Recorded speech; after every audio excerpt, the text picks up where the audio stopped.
just violations of human rights are happening in front of the world, and the US government and so many other Western governments continue to fund Israel despite all of that. I think that if I show my face or say something against Israel is at this time, the attacks will be overwhelming. The kind of fear and repression that leads Jews who would say more to be silent is why Israel can continue to do what it's doing. Yeah, I mean, I think that what we're seeing on our phones, what we're reading about online, just shatters this one-sided narrative that many of us were raised with.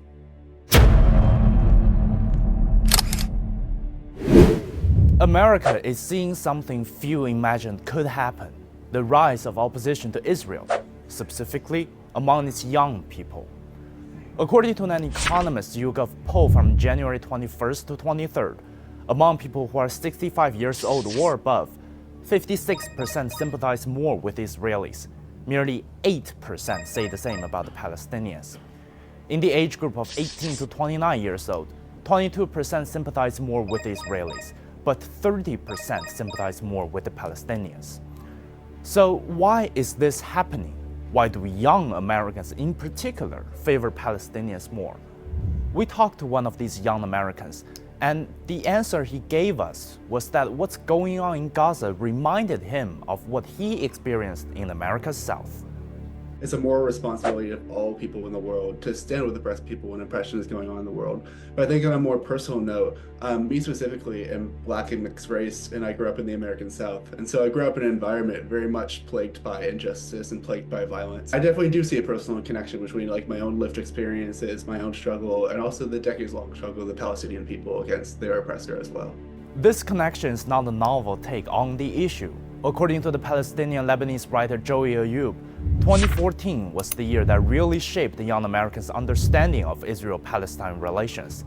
Between July and August in 2014, a conflict between Israel and Palestine led to the death of roughly 2,250 Palestinians and 73 Israelis.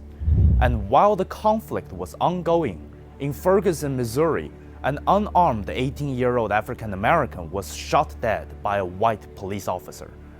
Protests erupted as a result.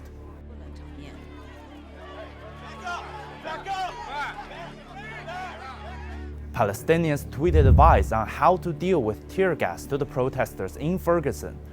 According to Professor Ethan Hirsch at Tufts University, the Palestinian-Israeli conflict is seen by young people as a people of color, that is, the Palestinians, rising against the white oppressor. To me, Palestine is one piece of a very large struggle against imperialism, racism, settler-colonialism. And I think historically the American youth have been very active in this fight too, especially fights where America is directly involved with the violence being perpetrated. Like in my own campus, there's a huge movement against Vietnam anti-war in the 70s, against South African apartheid, against the war in Iraq. And so I don't think that Palestine is any different from these movements in America. It's just that people are now starting to wake up, I think.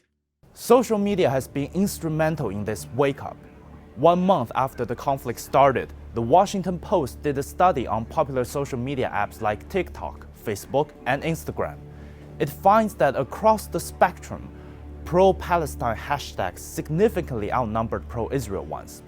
On Facebook, hashtag Free Palestine was found in more than 11 million posts, 39 times more than hashtag Stand with Israel. On Instagram, pro-Palestine hashtags were used 26 times more than the pro-Israel ones. In the United States, in 30 days, hashtag Free Palestine appeared 38 times more than hashtag Stand with Israel on TikTok. The Jerusalem Post stated that Israel was badly losing on social media. A number of them found a target for criticism: the US government. What's seemingly hurting him the most among young voters is the Israel-Hamas war. According to the poll, a whopping 70% of voters aged 18 to 34 disapprove of his handling of that conflict. This is not going to be fixed by dispatching a few administration officials to certain neighborhoods in Michigan or elsewhere. This is going to be fixed, if it can be fixed at all, by changing policy and ending support for this massacre. When we talked to Joseph about his view on the administration's support for Israel, we asked him what would he say to Biden if he had the chance to meet him. Joseph told us that it was hard for him to find the words because he wants to have the hope that Biden carries some humanity towards the Palestinians, but his actions are showing he knows exactly the violence that's been perpetrated. So far, the United States vetoed 4 UN resolutions demanding ceasefires. The most recent one was on February 20th. The United States was the only country voted against it. And while the US wielded its veto power around, Israeli forces have bombarded Gaza on the same day, leading to at least 51 deaths. To Joseph, it seems like, other than Israel, America is also sinned. The U.S. is the largest military and financial supplier to Israel by far. It's almost instrumental to me that, like, without America, there would be no Israeli violence because America is the one supplying Israel with the weapons in the first place. Young Americans are not alone in this. In Germany, university students have protested against the government's support for Israel and accused the United States and Germany of benefiting from the genocide in Gaza. In the UK, people aged 18 to 24 were 3 times more likely to sympathize more with Palestinians than those over age 65. In Cape Town, South Africa, young activists have shut down its local government headquarters in a call for the city's leadership to speak out against Israel's bombing of Gaza. Young people are reshaping the Palestine-Israel conflict. Their voices might not be a deciding factor right now, but they are putting the politicians under pressure and advocating for a position that has been long in the minority. And if the future, literally the future, is asking for peace in a louder and louder voice, there's no reason for those in power now to ignore them.